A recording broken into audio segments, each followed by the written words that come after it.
Hello, fight fans. Welcome to Bruno's MMA show. So, stuff has happened since the last episode. And first of all, I have to address Usman versus Burns.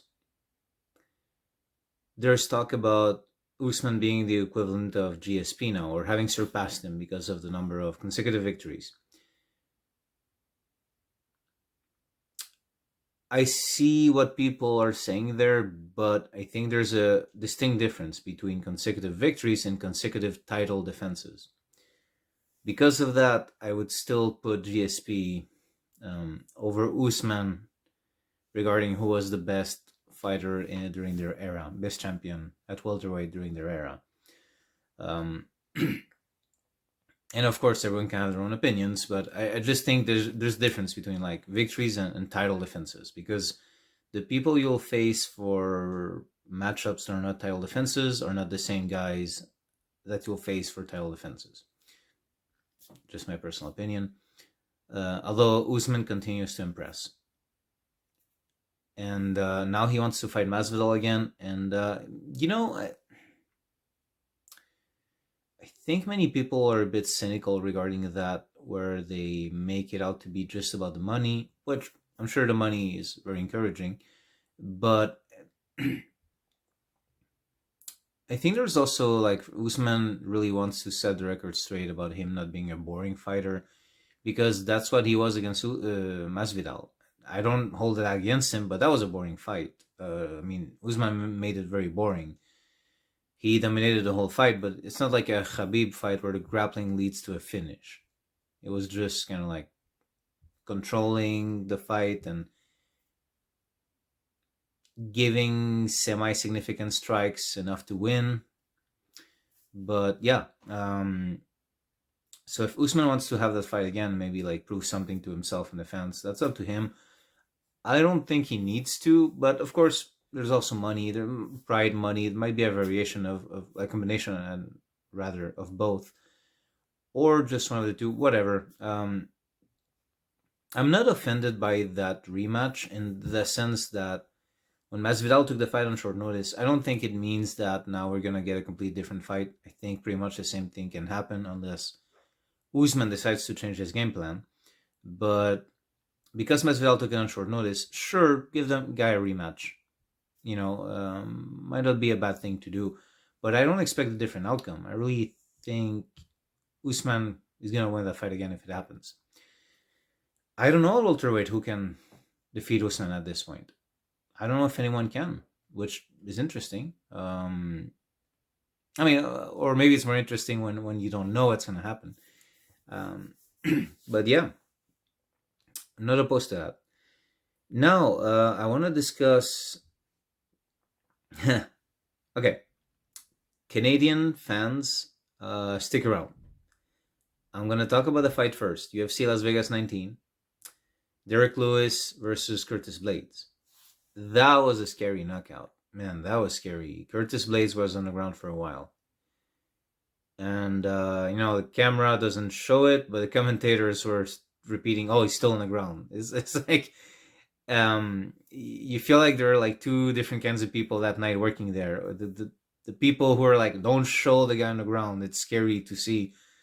And then like the commentators going like, oh, he's still on the ground. Like, don't forget that. So it was kind of like this, yeah. No need to be morbid, like we don't need to see him on the ground. It's not what I mean, but it was kind of interesting, the contrast. When it comes to Curtis Blaydes, and even I actually favored him against Derrick Lewis. And I kind of saw it as Lewis certainly had a good chance, but I imagined it in those moments where Blaydes would exchange with him on the feet. That's where I thought it could happen. But it happened as Blaydes was going for a takedown.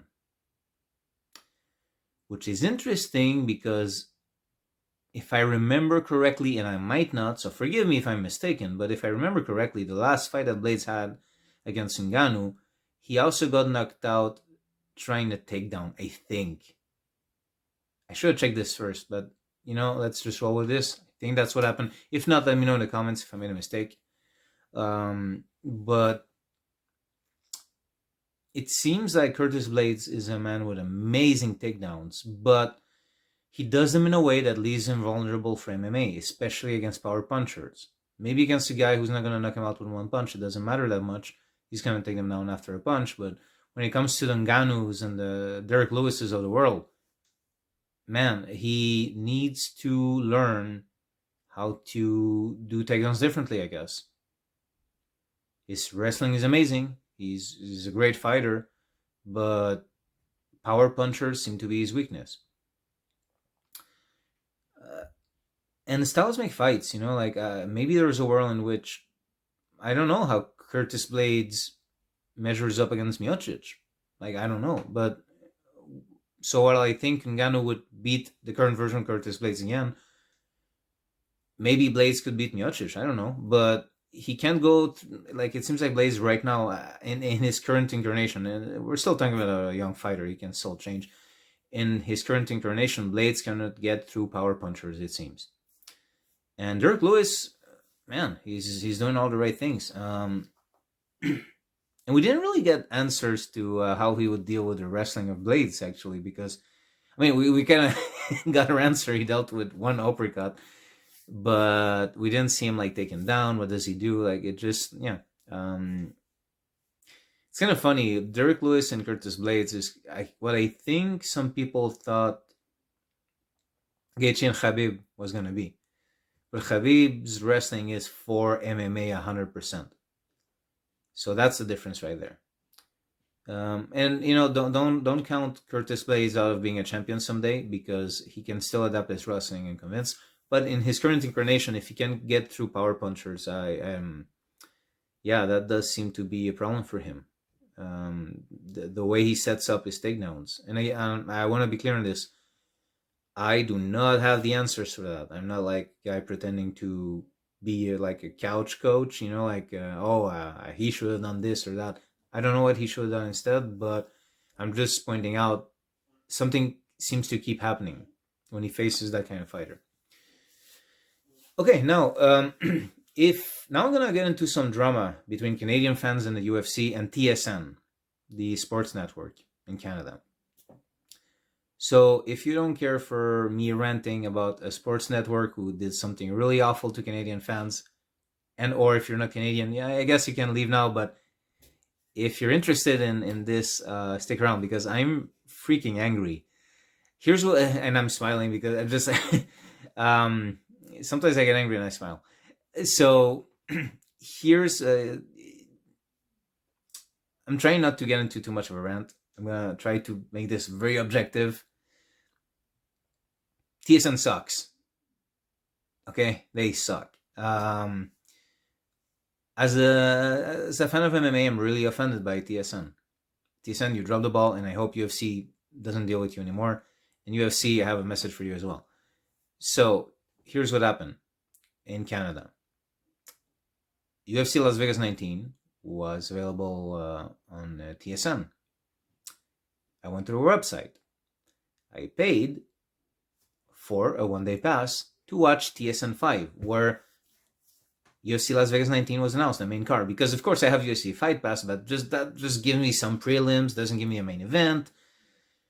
UFC makes it so difficult to get their full product. It's amazing. You have to switch from one place to the other, and you have to pay in different places. It is a mess. It isn't, like, I'm really starting to realize, back when I discussed Dana White's rant about people streaming illegally, I was kind of saying, well, some people don't have a lot of money, But now I'm also realizing they're making it so difficult to get a product. It does not surprise me at this point. Here I am trying to do it right, like, I have an MMA show, I'm going to do things right. Okay, so this is how I pay for this product to watch it as I should. And they made it really difficult. What happened?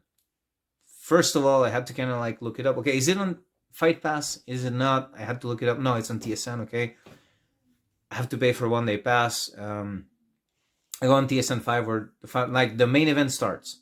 Not the main event, sorry, but the main card starts. TSN 5 is showing golf. They are showing golf. And I'm not sure. I think someone commented on Twitter that it wasn't even like live golf, but a previous event, or maybe it was live and that's where we were waiting. But it seemed to be daylight, so I guess it was a previous event. And they have like all these other TSN channels where they're showing replays or shows about other stuff where they could have at least shifted it. No, they're literally showing us golf on top while a main card for UFC was happening. And they are crooks for it. They are crooks who took our money, and we missed the first fight because of that.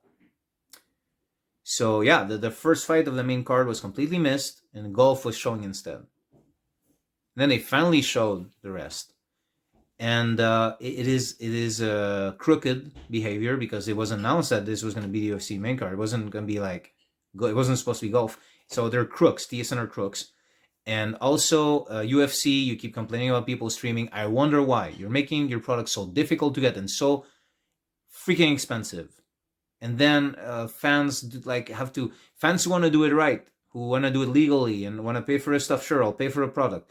You are making it so difficult. I don't know how it is with other countries, but here in Canada, it is a joke. And I don't know if at some point they said on UFC Fight Pass you could watch fights the day after. Not in Canada. I remember at some point I wanted to watch the Cerrone and Ferguson fight after the fact, and I still couldn't the day after. They put up pay-per-view days after. It's ridiculous.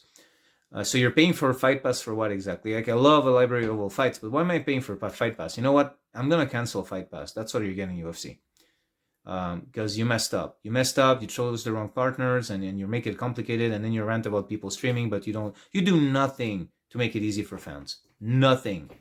In the meantime, watching what Bellator is doing, what One Championship is doing, they make their product available and easy to find and easy to watch. Be it free or paying for it, doesn't matter. They make it available. You don't have to run after it. You don't have to be like, oh my God, okay, how do I watch this? This is a pay-per-view. Oh, this is Fight Night, so this one is on TSN. This one's the pay-per-view on Fight Pass. Like, what are you doing? It's a mess. And as for TSN, F you with TSN. F you.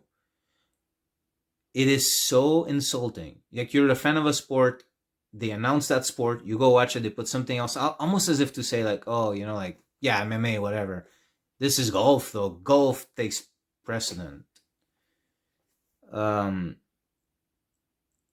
It was insulting. And also, like, it's kind of, in a way, it's kind of funny. I have nothing against golf, but if you want to talk about extremes in sports, what would be the most extremely different sport from MMA? I don't know, like curling, golf. There you go. Like it's kind of like, find a sport that's the extreme opposite of MMA, and there you have it. It's not even like, oh, we're not seeing MMA. It's like boxing or kickboxing instead. And not that it would have been better. They're supposed to show the UFC fights, but at least you're kind of like, well, this is the wrong product. But when they show you golf, it's almost like they're insulting you. It's almost like they're doing it on purpose or something. They're trolling you. You know what I mean? Like, so, and again, nothing against golf. It's just, it's so different. It's like if you want to go watch some horror movie and the movie theater shows you a kid's movie instead. Like, it's the other end of the spectrum. Maybe sometime I want to go watch a Pixar movie that's for kids, but if I want to go see a horror movie that night, I don't want to see a Pixar movie. So it's like they yeah, Dana White, before you start ranting about people streaming, how about you fix your product? How about you fix your ish? You know? How about you see how available your product is, how easy you're making it to be available? It's a mess. I don't know about ESPN Plus in the States. Like, there's many countries in the world, okay? And you're dropping the ball hardcore. FTSN and UFC, you're a joke right now. Like, complaining about streamers, and then like you do everything in your power to make streaming very attractive to people. Yeah. I don't know in other countries. Hey, you know what? If you're from a country where UFC is a freaking mess to watch legally, put it in the comments. I want to know. Let me know. Or contact me on Instagram or Twitter. I'm really interested. What's your experience watching UFC in a legal, correct way? I know all of you are streaming. Don't tell me, oh, I stream. I want to know from those who try to do it right. What's your experience? Because mine is a mess. It is insulting. You're trying to do it right, and you know that you're one click away from just watching it for free. You know, like as a UFC fan, whenever you choose to pay for a product, you know that you could just go there and click and watch it. And you choose not to, but they make it difficult for you. They make you miss fights. You're running all over the place trying to figure this thing out. You have to go from Fight Pass to the pay-per-view to like TSN, or in one night. If you want to watch like a full UFC night as a Canadian fan, you have to go from Fight Pass to TSN to the pay-per-view on Fight Pass again. How does that make sense? And how much money do you just spend on a single night? How can you give crap to illegal streamers when you're begging for them to do what they do? Tell me, Dana White. Tell me, UFC. And then UFC Canada had the balls to show like a highlight from a fight that we missed because of golf. Like, oh, look at this cool thing that happened. No, we didn't see it. We did not see it. So yeah, that's it pretty much. That's it. You want people to do the right thing. Do the right thing by them first. By fight fans. Thanks for watching. If you like this video, please consider liking and subscribing to the channel. Also, I have a Patreon that you can find in the description of this video. Thank you very much.